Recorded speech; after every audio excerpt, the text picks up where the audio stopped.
Good morning students. Geography के इस online session में आप सभी का स्वागत है। जैसा कि आप जानते हैं कि आज जो विश्व है वो सूचना क्रांति के दौर में है और हम सभी जिस युग में जी रहे हैं यहाँ पर अबेंडेंट सूचनाएं हैं। इन सूचनाओं को देने के लिए हमने बहुत सारे सैटेलाइट्स, बहुत सारे उपग्रह अंतरिक्ष में छोड़े हैं। तो आज की जो हमारी ये क्लास है, इस क्लास के माध्यम से हम देखेंगे कि किस प्रकार मानव ने विभिन्न प्रकार के सैटेलाइट्स जो हैं अंतरिक्ष में स्थापित किए हैं, वो किस तरह की इन्फॉर्मेशन हमें देते हैं। साथ ही साथ हम देखने का ये प्रयास करेंगे कि किस तरह आदमी के अथक प्रयासों के परिणाम स्वरूप समय के साथ धीरे धीरे बदलते बदलते आज जो हमारे स्पेस टेक्नोलॉजी है वो इतनी सुदृढ़ हो पाई है कि हम विभिन्न तरह के जो प्लानिंग के काम हैं वो उसकी मदद से कर पाते हैं। आज हमारे जीवन का कोई भी पक्ष इस तरह का नहीं है जिसमें रिमोट सेंसिंग का हम प्रयोग नहीं करते हैं। हम सिंपल से यदि शुरुआत करें तो गूगल मैप हम सभी यूज़ करते हैं। ये गूगल मैप भी उसी स्पेस टेक्नोलॉजी, उसी जो टेक्निक है उसकी देन है। तो हम देखेंगे कि किस प्रकार समय के साथ जो हमारी रिमोट सेंसिंग की साइंस है वो इवॉल्व हुई, कौन कौन से मेजर लैंडमार्क अचीवमेंट्स रहे in world perspective and at the same time in Indian perspective, कि क्या क्या महत्वपूर्ण कड़ियाँ रही जिसके कारण आज हमारी जो स्पेस टेक्नोलॉजी है वो इतनी आगे बढ़ पाई। यहाँ आपको ध्यान देना है कि जो स्पेस है वो एक संभावनाओं से भरा पड़ा है और हर देश ने अपनी अपनी साइंटिफिक कैपेसिटी, साइंटिफिक पोटेंशियल के आधार पर विभिन्न प्रकार के सैटेलाइट्स छोड़े हैं। भारत भी उनमें एक अग्रणी देश है। तो ये काफ़ी एक रोचक विषय रहेगा जिसमें आप ये देख पाएंगे कि भारत में किस तरह के सैटेलाइट के डेवलपमेंट में क्या क्या मेजर अचीवमेंट्स रहे और क्या क्या मेजर माइलस्टोन रहे। तो स्टूडेंट्स, इस ब्रीफ इंट्रोडक्शन के बाद आगे चलते हैं। जैसा हमने पीछे देखा कि हमारी आज का जो क्लास है उसका थीमेटिक एरिया है chronological development of remote sensing. इस क्लास में हम रिमोट सेंसिंग के डेवलपमेंट को वर्ल्ड लेवल पर और उसी के साथ ही इंडिया लेवल पे देखेंगे। हम देखेंगे कि वर्ल्ड लेवल पर क्या मेजर टेक्नोलॉजिकल एडवांसमेंट, क्या मेजर टेक्नोलॉजिकल माइलस्टोन रहे हैं रिमोट सेंसिंग के डेवलपमेंट में। शुरुआत करते हैं। जैसा कि आप सभी जानते हैं कि रिमोट सेंसिंग की शुरुआत आदमी के द्वारा एक मॉडेस्ट साइंटिफिक ऑपरेशन के रूप में की गई, जब वो हाई एलिवेटेड लैंड से या बैलून से फोटोग्राफ्स खींचता था और नीचे की जो चीज़ें हैं उनको इंटरप्रेटेट कोशिश करता था। धीरे धीरे समय के साथ जैसे जैसे टेक्नोलॉजी एडवांस हुई है, जैसे जैसे साइंटिफिक इवोल्यूशन हुई है, वैसे वैसे जो ये रिमोट सेंसिंग की टेक्नोलॉजी है जो पहले लैंड बेस्ड थी, फिर वो एयर बेस्ड हुई और धीरे धीरे आज हम एक स्पेस बेस्ड रिमोट सेंसिंग की टेक्नोलॉजी के साथ जी रहे हैं और उसको डे टू डे हम यूज़ भी करते हैं। तो सबसे पहले हम इन कुछ स्लाइड्स में, शुरू की कुछ स्लाइड्स में देखेंगे कि रिमोट सेंसिंग क्या होता है। जैसा कि आप जानते हैं कि ह्यूमन बीइंग जो है वो अपने इन्वायरमेंट और अपने सराउंडिंग के बारे में जानने के लिए हमेशा क्यूरियस रहता है और इस क्यूरोसिटी के कारण वो बहुत सारे मेथड्स इवॉल्व करता है जिसमें वो देख पाए कि उसके सराउंडिंग में क्या हो रहा है, वो क्यों हो रहा है। तो इसके लिए आप देखें कि प्राचीन समय से बहुत सारे मेथड्स थे जिसमें हम ज्योग्राफी में सर्वे करना, जो फील्ड सर्वे करते हैं उसमें भी देखते हैं। आदमी जब एक जगह से दूसरी जगह जाता है तो वो देखता है कि क्या बदलाव हो रहे हैं, क्या नॉलेज है, किस तरह से समाज चल रहा है। इसी क्रम में हम पाते हैं कि 1960 में एक नई टेक्नोलॉजिकल इवोल्यूशन हुई जिसने न केवल ज्योग्राफी की पूरी जो मेथडोलॉजी है उसको चेंज किया, बल्कि हमारे डेटा कलेक्शन के जो मेथड्स हैं, हमारी जो स्टडी है और इवन आप कहें कि आज हमारी डे टू डे लाइफ में लगभग सभी इवेंट्स में हम किसी न किसी रूप में रिमोट सेंसिंग का यूज़ कर रहे हैं। तो अगर हम रिमोट सेंसिंग को देखें तो ये एक बहुत सिंपल बट साइंटिफिक एक्सरसाइज है जो हम डेली करते हैं। आप स्टूडेंट्स हमेशा इसको यूज़ करते हैं, लेकिन इग्नोरेंस के कारण हम उसे समझ नहीं पाते कि वो किस तरह से रिमोट सेंसिंग है। तो देखिए, सबसे पहले जब हम देखते हैं, जब हम सुनते हैं, जब हम नाक से सांस लेते हैं और ये महसूस करते हैं कि किस प्रकार की स्मेल है, ये सारी की सारी किसी भी डिस्टेंट ऑब्जेक्ट के बारे में बिना उसको फिजिकली टच किए उसके कैरेक्टरिस्टिक्स को गेज करने का जो तरीका है उसको हम रिमोट सेंसिंग कहते हैं। तो रिमोट सेंसिंग एक बहुत ही साइंटिफिक एक्सरसाइज है। आप सभी जानते हैं कि रिमोट सेंसिंग का जो बेसिस है वो एनर्जी है जो सोलर एनर्जी हम एब्जॉर्ब करते हैं, हमारे ऑब्जेक्ट ऑब्जर्व करते हैं और बाद में जब उसको इमिट करते हैं तो उसी के इंटरप्रिटेशन से उसी को कैप्चर करके हम बहुत सारी इंफॉर्मेशन को डिडक्ट करते हैं। तो जैसे हमें कोई ऑब्जेक्ट दिखाई देता है, मान लीजिए वो रेड कलर का दिख रहा है, तो जो नेचर ने हमें लाइट दी है वो 7 कलर की लाइट है जो हमें वाइट रूप में दिखाई देती है। यदि कोई रेड दिख रहा है तो वो उसी वेवलेंथ की एनर्जी को रिफ्लेक्ट कर रहा है जिसके कारण वो हमें रेड दिख रहा है। यानी कलर जो है उसमें रिमोट सेंसिंग की यूटिलिटी बहुत ज़्यादा है आइडेंटिफिकेशन में। जब हम देखते हैं तो हम रिमोट सेंसिंग कर रहे होते हैं। यदि हम डेफिनेशनल एस्पेक्ट में देखें तो एक बहुत ही सिस्टमैटिक डेफिनेशन है कि remote sensing is the science and art of obtaining information about an object, about an area or any phenomena through the analysis of data acquired by devices that are not in with the physical contact of that object or phenomena under investigation। यानी आप इसको इस तरह से समझ सकते हैं कि सुदूर संवेदन एक इस तरह की वैज्ञानिक पद्धति है जिसमें हम किसी भी तत्व को छुए बगैर, स्पर्श करे बगैर हम उसकी रेडिएशनल कैरेक्टरिस्टिक्स से जो वो एनर्जी इमिट कर रहा है उसके माध्यम से उसकी जानकारी प्राप्त करते हैं। हम जानते हैं कि जो सोलर रेडिएशन हम प्राप्त करते हैं वो बहुत सारे ऑब्जेक्ट उनको एब्जॉर्ब करते हैं और बाद में इमिट करते हैं। तो रिमोट सेंसिंग के लिए 2 तरह की प्रॉपर्टी, एक उसकी थर्मल कैरेक्टरिस्टिक और एक उसकी रेडिएशनल कैरेक्टरिस्टिक्स किस तरह से हैं ऑब्जेक्ट की, वो हमें इस रिमोट सेंसिंग में हेल्प करती है और वो इसके फाउंडिंग स्टोन्स होते हैं रिमोट सेंसिंग करने के लिए। देखिए बहुत अच्छे सिस्टमेटिक डायग्राम से आपको सिखाया गया है कि किस तरह से सोलर रेज आती हैं और डिफरेंट ऑब्जेक्ट्स अपनी थर्मल प्रॉपर्टी के अकॉर्डिंग उस एनर्जी को रिसीव करते हैं एंड देन री रेडिएट करते हैं जो हमारी रिमोट सेंसिंग के काम में आता है। तो जब हम remote sensing as a scientific investigation के रूप में इसके डेवलपमेंट की बात करते हैं तो हम 2 स्टेजेस पे अपने इस पूरे लेक्चर में डेवलपमेंट देखेंगे। एक वर्ल्ड लेवल पे देखेंगे कि किस तरह से क्या क्या टेक्नोलॉजिकल एडवांसमेंट हुए और साथ ही साथ हम देखेंगे इंडिया में किस तरह से क्रोनोलॉजिकल डेवलपमेंट हुआ रिमोट सेंसिंग का। तो सबसे पहले शुरुआत करते हैं वर्ल्ड लेवल पे कि क्या क्या मेजर टेक्नोलॉजिकल चेंजेस आए, इवोल्यूशन किस प्रकार हुआ।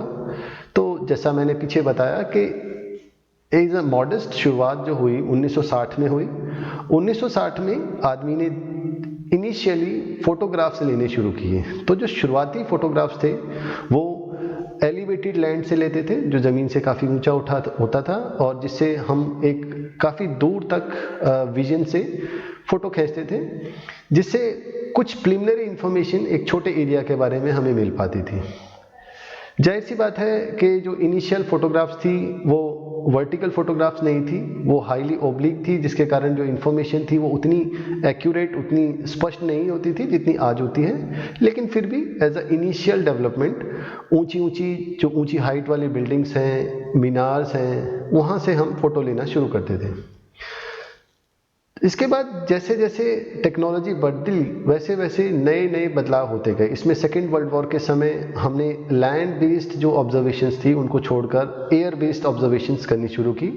अब हम बैलून्स में या जो हमारे एरोप्लेन हैं वहाँ पे उनके प्रयोग से फोटोग्राफ्स लेने लगे जिनसे ज़्यादा एरिया कवर होता था, लेकिन अभी भी पूरी earth as a whole cover नहीं होती थी, जिसके कारण उसकी भी कुछ लिमिटेशन थी।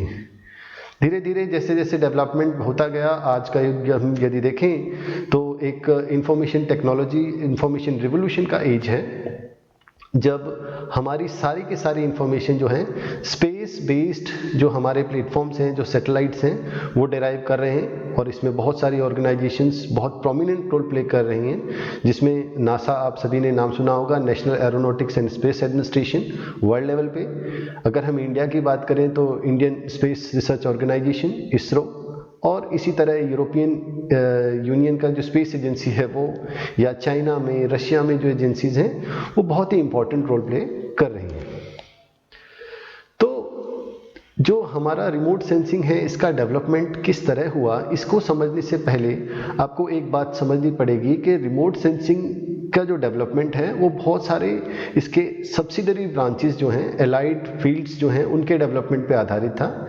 जैसे रिमोट सेंसिंग बेसिकली हम करते हैं एक इलेक्ट्रॉनिक इक्विपमेंट से, जिसको हम सैटेलाइट कहते हैं। तो जाहिर सी बात है कि रिमोट सेंसिंग का डेवलपमेंट भी उसी प्रकार हुआ जिस प्रकार बहुत सारे इलेक्ट्रॉनिक इंडस्ट्रीज में नए नए इक्विपमेंट आए, तो उसको बूस्ट अप मिला हमारी रिमोट सेंसिंग से।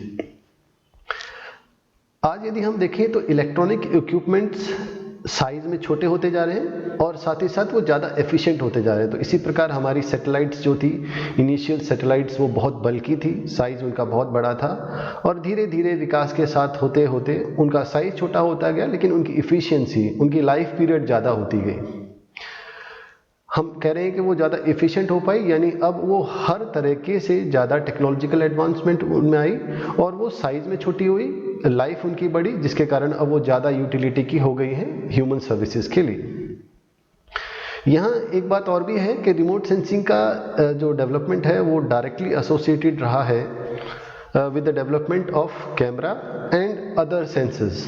आप जानते हैं कि आज हम बहुत सारी तरह की विजिबल रेंज, इंफ्रारेड रेंज और अलग अलग रेंज में जो हमारा इलेक्ट्रोमैग्नेटिक स्पेक्ट्रम है वहाँ पर फोटोग्राफी करते हैं, रिमोट सेंसिंग करते हैं। तो बहुत सारे सेंसर्स के डेवलपमेंट के कारण भी रिमोट सेंसिंग को बूस्टअप मिला। धीरे धीरे कैमरा के साइज छोटे होते गए और उनकी एफिशिएंसी बढ़ती गई, जिसके कारण हमारी रिमोट सेंसिंग को बहुत बूस्टअप मिला। रिमोट सेंसिंग के विकास में कंप्यूटर के विकास का भी एक अहम योगदान है। आप सभी जानते हैं कि जो सैटेलाइट डेटा है वो बहुत बल्की डेटा होता है, बहुत सारा data round the clock satellites collect करती हैं और वो स्पेस से अर्थ स्टेशन पे ट्रांसमिट करती हैं, जिसकी स्टोरेज और उसकी प्रोसेसिंग के लिए कंप्यूटर के डेवलपमेंट का भी बहुत अहम योगदान है। इसीलिए हम ऐसा कहते हैं, हम ऐसा मानते हैं कि जो हमारी स्पेस टेक्नोलॉजी है या रिमोट सेंसिंग है, उसके डेवलपमेंट में कंप्यूटर का भी एक अहम योगदान रहा। तो मोटे तौर पे आप इसको इस तरह देख सकते हैं कि एक तरफ रिमोट सेंसिंग के डेवलपमेंट पे जहां इलेक्ट्रॉनिक इक्विपमेंट के डेवलपमेंट के साथ जुड़ा हुआ है, वहीं ये कैमरा टेक्नोलॉजी जो हमारे सेंसर्स हैं उनके साथ जुड़ा हुआ है। और तीसरा जो महत्वपूर्ण इसका इंग्रेडिएंट है वो है कंप्यूटर का डेवलपमेंट। जिस तरह कंप्यूटर की साइज़, उसकी इफ़िशियंसी, उसकी वर्किंग कैपेसिटी बढ़ी है, वैसे वैसे हम भी रिमोट सेंसिंग में ज़्यादा डेटा कलेक्ट कर पाए हैं और डेटा को अच्छे से प्रोसेस कर पाए हैं।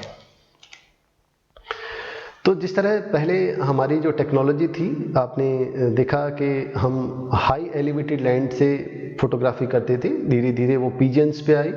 आप देख सकते हैं बर्ड्स के पैरों में एक खास तरह का कैमरा लगा हुआ है। जाहिर सी बात है, जब पिजन्स बहुत छोटे होते हैं उनकी कैरिंग कैपेसिटी कम होती है, तो ये कैमरा भी बहुत छोटे थे।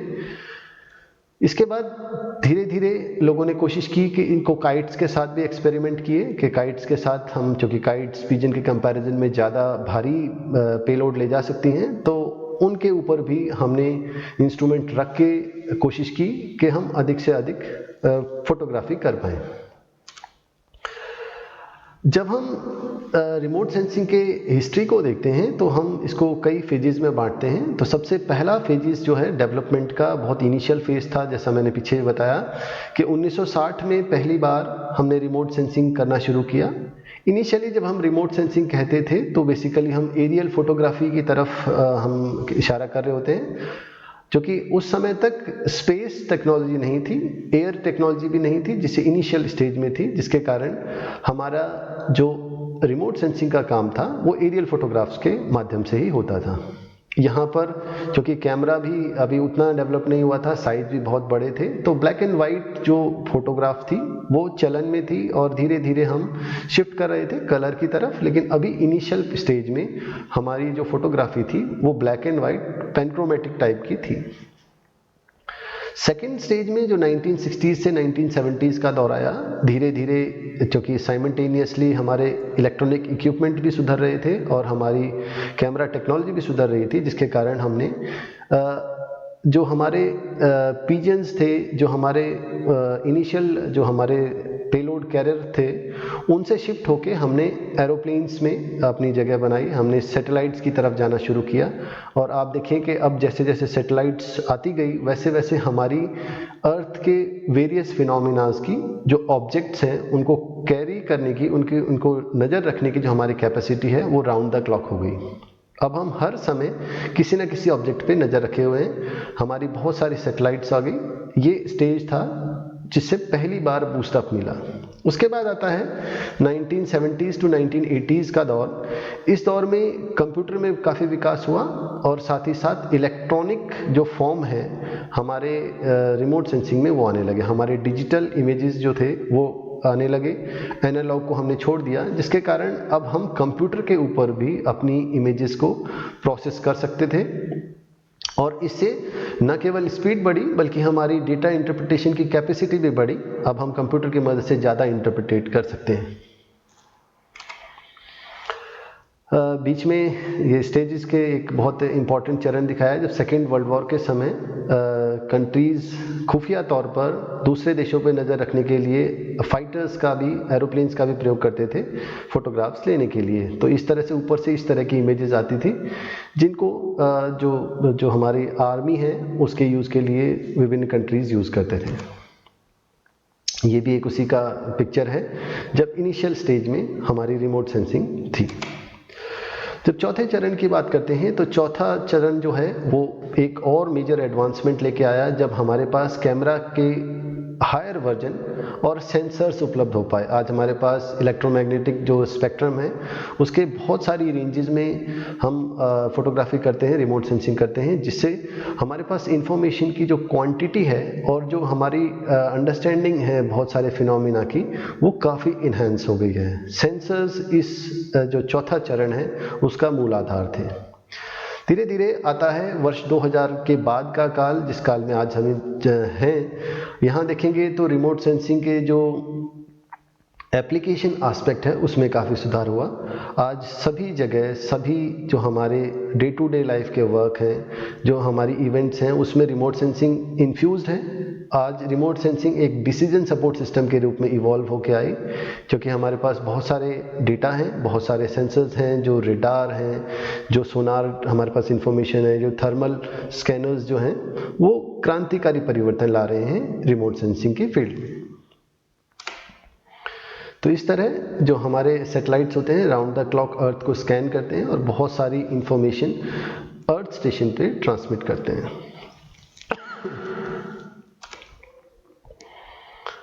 ये हमारे सैटेलाइट्स हैं जो स्पेस में हमने छोड़ा हुआ है। आप देख सकते हैं कि सैटेलाइट्स के दोनों तरफ जो पैनल लगे होते हैं वो सोलर एनर्जी को एब्जॉर्ब करते हैं और इसी पर ये सारा सिस्टम चलता है। अब यदि हम महत्वपूर्ण चरणों की बात करें कि रिमोट सेंसिंग में हमने महत्वपूर्ण क्या क्या बदलाव करे हैं, क्रमिक परिवर्तन किस तरह से हुए, तो हमारे अध्ययन का जो स्केल था वो बदल गया है। पहले हम बहुत थोड़े एरिया के लिए काम कर पाते थे, आज हम बड़े एरिया के लेकिन माइन्यूट लेवल तक काम कर पाते हैं। आपने इंडिया में ऐसी बहुत सारी स्टडीज़ देखी होंगी जहाँ पे विलेज लेवल और इवन प्लॉट लेवल तक की हम स्टडी कर पाते हैं। तो ये स्केल में बदलाव रिमोट सेंसिंग के डेवलपमेंट के साथ हुआ है।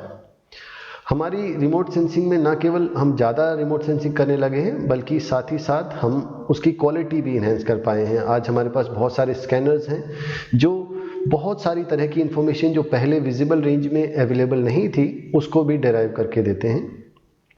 इसी तरह हमारे कैमरा में जो रिजोल्यूशन है वो भी बहुत अच्छा हुआ है। आज हम माइन्यूट से माइन्यूट चीज़ को एक्सट्रैक्ट कर पाते हैं अपने कैमरा की मदद से। साथ ही साथ आज हमारे पास बहुत सारी ऐसी एप्लीकेशंस हैं जो हम रिमोट सेंसिंग की डे टू डे लाइफ में यूज़ करते हैं। हम सभी गूगल मैप देखते हैं, ये एक रिमोट सेंसिंग बेस्ड ही एक टेक्नोलॉजी है जिसमें जीपीएस की मदद से हम अपनी पोजीशन को ट्रैक कर पाते हैं। जहाँ तक रहा कि विकास में कौन कौन से देशों ने अहम योगदान दिखाया, तो आपके सामने इस स्लाइड पर बहुत सारे कंट्रीज़ लिखे हैं, उनकी स्पेस एजेंसीज लिखी हैं और उन्होंने रिमोट सेंसिंग में क्या महत्वपूर्ण योगदान दिए हैं उसको डिस्कस किया है। जैसा आप समझ सकते हैं कि यूएसए में NASA national Aeronautics and Space administration ने बहुत इंपॉर्टेंट रोल प्ले किया है। जाहिर सी बात है इनिशियल डेज में यूएसएसआर और यूएसए दो ही ऐसे मेजर कंट्रीज़ थे जिनके पास ये टेक्नोलॉजी डेवलप हुई। तो उसमें यूएसए की तरफ से स्काई लैब, लैंडसेट सीरीज़ के जो सैटेलाइट्स हैं, क्विक बर्ड, आइकनोस, ये उसके डेवलपमेंट के मुख्य आधार रहे हैं।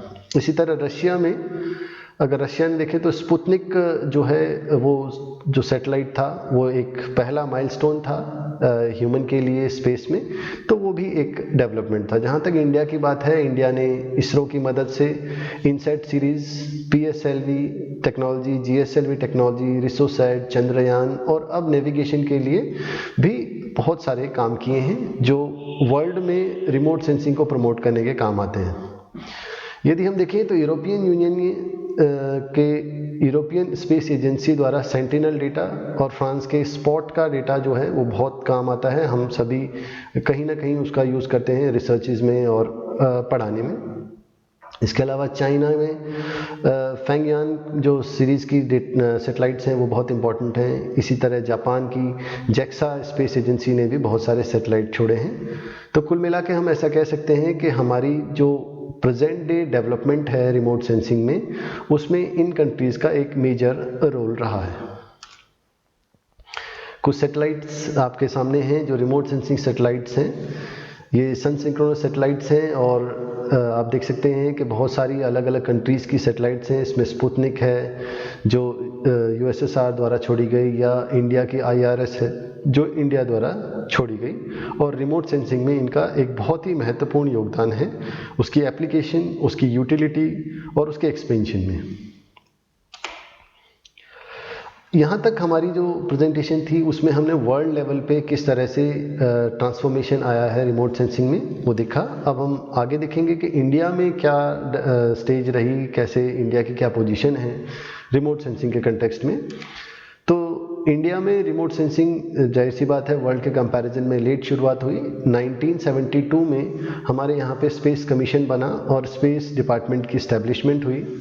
भारत में जो रिमोट सेंसिंग है उसके एक्सपेंशन में इसरो यानी इंडियन स्पेस रिसर्च ऑर्गेनाइजेशन का बहुत अहम योगदान रहा। इसके साथ नेशनल रिमोट सेंसिंग एजेंसी जो हैदराबाद में लोकेटेड है उसने भी बहुत ही काम किया। हमारा जो पहला सैटेलाइट था 1975 में आर्यभट्ट छोड़ा गया, जिसको यूएसएसआर की सहायता से छोड़ा गया। और भारत ने उसके बाद न केवल रिमोट सेंसिंग में बहुत महारत हासिल की, बल्कि इंडिजिनसली हमने अपनी टेक्नोलॉजी खुद डेवलप की। और आज आप समझ सकते हैं कि भारत एक जो रिमोट सेंसिंग के फील्ड में एक अग्रणी देश है।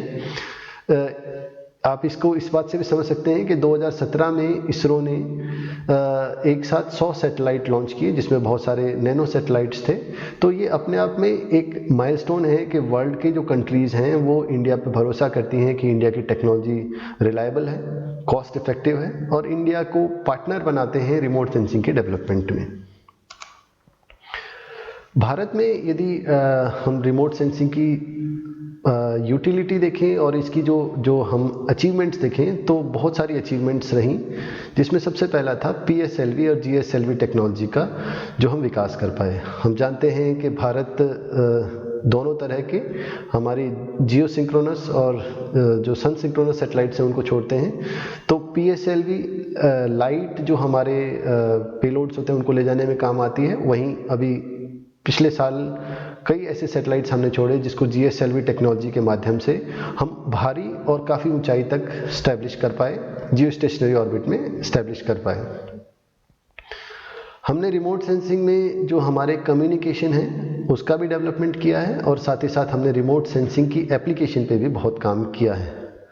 वहीं एक बहुत ही अच्छी हमारे लिए अचीवमेंट रही कि हमारी जो भी रिमोट सेंसिंग टेक्नोलॉजी है दैट इज़ सेल्फ मेड, हमने खुद ही बनाई है, इंडिजिनसली डेवलप्ड है। और न केवल ये भारत के लिए अच्छा है बल्कि उन सारे लीस्ट डेवलप्ड कंट्रीज़ के लिए भी अच्छा है, क्योंकि भारत उनको मदद करता है उनकी सैटेलाइट्स को इस्टेब्लिश करने में। हमारी जो रिमोट सेंसिंग है उसको हम प्लानिंग में बहुत अच्छा यूज़ कर रहे हैं। जैसा मैंने पीछे बताया कि आज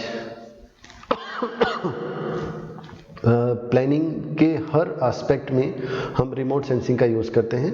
माइक्रो लेवल प्लानिंग तक हमारे पास बहुत सारा डेटा है जिसको प्रयोग करके हम प्लानिंग करते हैं, और ये एक बड़ा ही अचीवमेंट है कि एक इंडिया जैसे स्टिल डेवलपिंग कंट्रीज़ जो हैं वो भी बहुत अच्छे से इसका प्रयोग कर पा रहे हैं। हमने अपनी रिमोट सेंसिंग टेक्नोलॉजी का जो यूज़ है वो कमर्शियली यूज़ भी किया है। हम बहुत सारे देशों के सैटेलाइट्स लॉन्च करते हैं, अंतरिक्ष में हम उनको स्थापित करते हैं और साथ ही साथ उनके डेटा को भी स्टोर करते हैं, उनको हेल्प करते हैं। इंटरनेशनल कोऑर्डिनेशन भी हमारा बहुत अच्छा रहा है। तो इन टोटलिटी हम कह सकते हैं कि जो हमारी रिमोट सेंसिंग टेक्नोलॉजी है वो आज इस लेवल की पहुंच चुकी है कि हम उसको डिसीजन सपोर्ट सिस्टम में इनब्रीड कर पाए हैं, उसको शामिल कर पाए हैं, और आज हमारे जो ज़्यादातर फैसले होते हैं जिसके में हम फ्यूचर की फार साइटेडनेस दिखाते हैं, वहाँ पर रिमोट सेंसिंग एक बहुत ही इम्पॉर्टेंट डिसीजन सपोर्ट सिस्टम के रूप में उभरा है। तो यहाँ जब हम इंडिया में इनिशियल डेवलपमेंट की बात करते हैं तो एक बहुत ही लैंडमार्क पर्सनालिटी, बहुत ही आप कह सकते हैं कि आर्किटेक्ट थे वो इंडियन जो स्पेस टेक्नोलॉजी है, स्पेस प्रोग्राम है उसके, डॉक्टर विक्रम साराभाई। इन्होंने बहुत ही प्रोमिनेंट रोल प्ले किया। आप समझ सकते हैं कि जब भारत इनिशियल आज़ाद हुआ तो भारत के पास बहुत सारी समस्याएं थी, तो डॉक्टर विक्रम साराभाई ने इंडियन गवर्नमेंट को परस्यू किया कि स्पेस में भी इंडिया को जाना चाहिए, और इन्हीं की बदौलत आज हमारा जो वेल इस्टेब्लिश्ड जो स्पेस प्रोग्राम है वो चलता है। इनिशियल शुरुआत इंडिया की बहुत मॉडेस्ट रही। आप देख सकते हैं कि हम सैटेलाइट्स को साइकिल पे कैरी करते थे, हमारे बुलक कार्ट्स पे कैरी करते थे, और उसके बाद आज हम यदि देखें तो हमारी इनिशियल मॉडेस्ट शुरुआत के बाद हम एक इस्टेब्लिश्ड होकर उभरे हैं जहाँ पे हमारे पास वर्ल्ड क्लास फैसिलिटीज़ हैं। जब हम इंडिया में बात करें तो हमारी सबसे पहली शुरुआत एक सिंपल रॉकेट के रूप में हुई, जब हमने एक्सपेरिमेंट किया थुम्बा में नाइक अपाचे के रूप में 1963 में। ये सैटेलाइट छोड़ने से पहले रॉकेट का एक एक्सपेरिमेंट था, क्योंकि आप सभी जानते हैं कि सैटेलाइट को इस्टेब्लिश करने के लिए हमारे पास रॉकेट होना ज़रूरी है जो उसको पेलोड को अंतरिक्ष में लेके जाता है।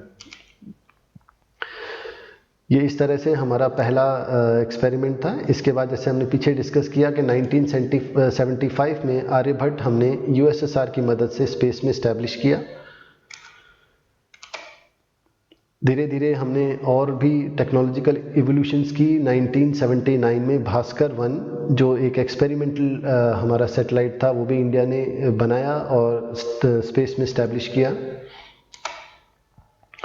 रोहिणी सीरीज़ के हमारे 4 सैटेलाइट्स जो थे वो भी इंडियन स्पेस रिसर्च ऑर्गेनाइजेशन ने इस्टेब्लिश किए, जो अपने आप में एक लैंडमार्क अचीवमेंट थी, क्योंकि इंडिया उस समय तक एक बहुत ही ऐसा देश था जो स्टिल इवॉल्व कर रहा था इकोनॉमिकली, और साइंटिफिक एडवांसमेंट भी काफ़ी इनिशियल स्टेजेस में थे। तो रोहिणी सीरीज़ ने 1983 तक जो 4 सैटेलाइट्स थे वो हमने इस्टेब्लिश किए। 79 में, 80 में, 81 में और 83 में ये सारे के सारे सैटेलाइट्स इंडिया की रिमोट सेंसिंग के एक मेजर अचीवमेंट्स थे। आगे यदि चलें तो 1981 में हमने फर्स्ट जो हमारा कम्युनिकेशन सैटेलाइट था, एवियन पैसेंजर पेलोड एक्सपेरिमेंटल जो सैटेलाइट था वो हमने छोड़ा, और ये कम्युनिकेशन के सैटेलाइट था जो 1981 में हमने छोड़ा। आगे यदि चलें, धीरे धीरे हमने और भी जो फंक्शंस थे रिमोट सेंसिंग के उनको एक्सप्लोर किया, और आप देखेंगे कि अगले जो हमारे इनसैट सीरीज़ के यानी इंडियन नेशनल सैटेलाइट्स जो थे वो छोड़े, जिसका काम था मल्टीपर्पज़ कम्युनिकेशन करना और मीटरोलॉजिकल इंफॉर्मेशन को डेराइव करना। उससे आगे यदि चले तो फिर हमने 1988 में IRS-1A जो हमारा first operational remote sensing satellites था, जिसमें 2 कैमरा लगे थे, जो अर्थ की स्पेसिफिकली इंडिया रिलेटेड जो इन्फॉर्मेशन थी उनको साइंटिस्ट को अवेलेबल कराता था। यहीं पे हमने लिस यानी linear imaging self scanning scanner जो हमारा सेंसर था उसकी, जिसकी 73 मीटर रेजोल्यूशन थी, और लिस 2 जिसकी 36.25 मीटर रेजोल्यूशन थी, वो भी हमने स्पेस में भेजे। आगे चले, हमने 1995 में IRS सीरीज़ के जो IRS 1C था उसको छोड़ा, जो एक पैनक्रोमेटिक कैमरा के साथ स्पेस में गया जिसकी रिजोल्यूशन 6 मीटर्स थी। साथ ही साथ हमने लिस्ट 3 को भी स्पेस में भेजा, जो अपने आप में इंडिया जैसे कंट्री के लिए, जो उस समय इकोनॉमिक क्राइसिस से उभरी थी, आप समझ सकते हैं 1990s का जो इकोनॉमिक क्राइसिस था, उसके बाद भी हम अपना जो स्पेस प्रोग्राम है उसको कंटिन्यू रख पाए, जो अपने आप में एक बहुत बड़ी अचीवमेंट थी। इसी तरह हमने ओशन सेट भेजा 1999 में, जिसका यूटिलिटी था कि वो ओशनिक जो हमारे रिसोर्सेज हैं उनको एक्सप्लोर करे और जो हमारे यूज़र्स हैं उनको डेटा उपलब्ध कराए। इसी तरह हमने मेटसेट भी भेजा, जो मीटरोलॉजिकल इंफॉर्मेशन, एक मीटरोलॉजिकल सैटेलाइट थी जो मीटरोलॉजिकल इंफॉर्मेशन को देता था साइंटिस्ट को, ताकि हम अपने वेदर फिनोमिनास को प्रिडिक्ट कर पाएँ short run and long run में। इसके अलावा रिसोसेट फिर से हमने छोड़ा, रिसोसेट 1 जिसको हम कहते हैं। ये रिमोट सेंसिंग सैटेलाइट था जिसमें लिस्ट 3 एंड लिस्ट 4 जो हमारे स्कैनर्स थे वो लगे हुए थे, जिनकी काफ़ी अच्छी रेजोल्यूशन है, जिनसे हमें बड़ी मात्रा में ऐसा डेटा मिला जिसकी साइंटिफिक यूटिलिटी बहुत ही अधिक थी। इसी तरह हमने सैटेलाइट से एजुकेशन को प्रमोट करने के लिए फर्स्ट एजुकेशन सैटेलाइट छोड़ा, एजुसेट जिसको हम कहते हैं, जिससे डिजिटल क्लासरूम्स जो डिस्टेंट लर्निंग के हैं उनको हमने प्रमोट किया। हायर एजुकेशन को इससे काफ़ी बढ़ावा मिला, मूल रूप से उन रीजन्स में जो फार फ्लंग एरियाज़ थे जहाँ तक एजुकेशन सिस्टम नहीं पहुँच पा रही थी, वहाँ सैटेलाइट ने एक मेजर लैंडमार्क अचीवमेंट के थ्रू उनको पहुँचाया। ई लर्निंग प्रमोट हुई, जो आज भी हम ई लर्निंग पे काफ़ी डिपेंडेंट हैं। ये चैनल्स जो हैं एजुसेट के माध्यम से इंफॉर्मेशन प्रोवाइड करते हैं। 2005 में हमने कार्टोसेट छोड़ा। कार्टोसेट एक कार्टोग्राफिकल एप्लीकेशन है जो रिमोट सेंसिंग के एक डायमेंशन के रूप में देखा जाता है, जिसमें मैप मेकिंग पर फोकस होता है। इसी क्रम में हमने चंद्रयान 1 और चंद्रयान 2 दोनों छोड़े। जो चंद्रयान 1 और चंद्रयान 2 है वो भारत की रिमोट सेंसिंग हिस्ट्री में एक बहुत ही इम्पॉर्टेंट रोल प्ले करते हैं, क्योंकि हम वो कर पाए जो दुनिया के वेल डेवलप्ड नेशंस नहीं कर पाए। तो इंडिया का चंद्रयान 1 और चंद्रयान 2 दोनों ही भारत के रिमोट सेंसिंग के इतिहास में एक प्रोमिनेंट स्थान रखते हैं। आप ऐसा कह सकते हैं कि एक माइलस्टोन है। ये हमारे जो चंद्रयान था उसके पेलोड में बहुत सारे सेंसर्स लगे हुए थे, और ज़्यादातर जो सेंसर्स थे वो इंडिजिनसली डेवलप थे। इंडियन साइंटिस्ट ने खुद ही अपने एक्सपेरिमेंट से इनको डेराइव किया था। आगे यदि चलें तो 2009 में रियासेट 2 जो रेडार इमेजिंग पे बेस्ड आधारित टेक्नोलॉजी थी, जिससे डिज़ास्टर मैनेजमेंट के जो हमारे ऑपरेशंस होते हैं उनमें काफ़ी हेल्प मिली, और इसको हमने छोड़ा। इसी तरह GSAT 8 जो है, या आज जो जिसकी हम सबसे ज़्यादा बात करते हैं रीजनल नेविगेशन सिस्टम गगन, वो भी हमने छोड़ा, जिससे हम आने वाले समय में अपनी जो GPS एक UPS USA की टेक्नोलॉजी है उससे अपनी डिपेंडेंसी ख़त्म करके गगन जो हमारा इंडिजिनसली डेवलप्ड नेविगेशन सिस्टम है उस पे आ पाएँ, इसको भी हमने प्रमोट किया। और धीरे धीरे आप देखेंगे कि जो IRNSS है वो ऑपरेशनल हो जाएगा, और जब ऑपरेशनल हो जाएगा तो उसकी हम अपनी GPS से डिपेंडेंसी ख़त्म करके इंडिजिनसली जो हमने टेक्नोलॉजी डेवलप की है, जो भारत की खुद की है, खुद के सैटेलाइट्स बेस्ड की, उनको हम यूज़ कर पाएंगे। इसी क्रम में हाँ, एक बहुत इम्पॉर्टेंट सैटेलाइट है। यहाँ 2010 के बाद से दुनिया में नैनो सैटेलाइट्स छोड़ने का, जिनकी साइज़ बहुत कम होती है लेकिन वो बहुत ही पावरफुल हैं। हमने जुगनू छोड़ा, जो IIT कानपुर का एक एक्सपेरिमेंटल आप कह लें कि सैटेलाइट था, बहुत छोटा था, जो इंडिया ने ही डेवलप किया, जिसमें इसरो ने काफ़ी मदद की। आप देखें कि आज इसरो यंग स्टूडेंट्स को भी प्रमोट करता है कि वो भी अपने सैटेलाइट्स बनाएं, और उनके बहुत सारे सैटेलाइट्स समय समय पे वो छोड़ता है ताकि उनकी मोरल बूस्टिंग हो, उनको पता चले कि सैटेलाइट कम्युनिकेशन या सैटेलाइट्स को छोड़ना एक कितना चैलेंजिंग एस्पेक्ट है, और वो उसको जीवन में अडॉप्ट करें ताकि फ्यूचर साइंटिस्ट इमर्ज होके आएँ। इसी तरह वाटर साइकिल को स्टडी करने के लिए हमने जो मेगाट्रॉपिस छोड़ा ताकि हम क्लाइमेट चेंज और जो रेनफॉल पैटर्न है उसकी एनालाइज कर पाएँ, उसको स्टडी कर पाएँ, उसका भी डेटा हमको अवेलेबल हो। आगे चले इसी क्रम में ओशंस और जो हमारे आइस कैप्स हैं उनकी स्टडी करने के लिए बायोडाइवर्सिटी की कलेक्शन करने के लिए हमने सरल छोड़ा। ये भी एक ऐसा मिशन था जो काफ़ी सक्सेसफुल रहा इंडिया के पर्सपेक्टिव से। इंडिया का मार्स पे भी मिशन हमने 2013 में छोड़ा, जो फर्दर अपने आप में एक एडवांसमेंट था, क्योंकि इंडिया जो स्पेस टेक्नोलॉजी में रिलेटिवली नया था, उसका जो मार्स ऑर्बिटल मिशन MOM था वो भी काफ़ी सक्सेसफुल रहा। इसी तरह से जो कार्टोसेट जो 2D था वो भी हमने छोड़ा, जो एक सिंगल फ्लाइट में हमने 100 अभी जैसा मैंने पीछे बताया था कि 2017 में इस कार्टोसेट 2D सीरीज़ की जो सैटेलाइट थी वो छोड़ी, जिसके साथ एक साथ 100 से अधिक सैटेलाइट छोड़े गए, जिसमें बहुत सारे यंग स्टूडेंट्स के, यंग साइंटिस्ट के नैनो सैटेलाइट्स थे जो स्पेस में इंडिया की मदद से एट नो कॉस्ट, बहुत ही कम कीमत पर वो स्थापित किए गए। 2019 में हमने कार्टोसेट 3 छोड़ा, जो थर्ड जनरेशन का एक सैटेलाइट था जिसकी रेजोल्यूशन पैनक्रोमेटिक में 0.25 मीटर थी, जो बहुत ही हाई क्वालिटी की इमेजेस प्रोवाइड करता है। तो इस तरह हमने देखा स्टूडेंट्स के जो रिमोट सेंसिंग है वो जब इनिशियली डेवलप हुई उससे लेकर आज तक विश्व में बहुत सारे बदलाव हुए हैं। रिमोट सेंसिंग की टेक्नोलॉजी में बहुत ही अपग्रेडेशन हुए हैं, न केवल वर्ल्ड लेवल पे बल्कि इंडिया ने भी इसमें अपना एक मेजर रोल प्ले किया है। यहाँ आपकी स्लाइड्स पर कुछ क्वेश्चन दिए गए हैं, ये कुछ शॉर्ट आंसर, कुछ लॉन्ग आंसर क्वेश्चंस हैं जिनको हमने अपनी क्लास के दौरान डिस्कस किया है। आप इनका आंसर दें और एग्ज़ाम की तैयारी में इनके आंसर्स बहुत काम आएंगे। आप सभी को आशा करता हूँ कि ये जो स्लाइड है, जो प्रेजेंटेशन है वो समझ आई होगी। आपके कोई प्रश्न हो, कोई सुझाव हो तो आप ईमेल आईडी के माध्यम से मेरे से जुड़ सकते हैं।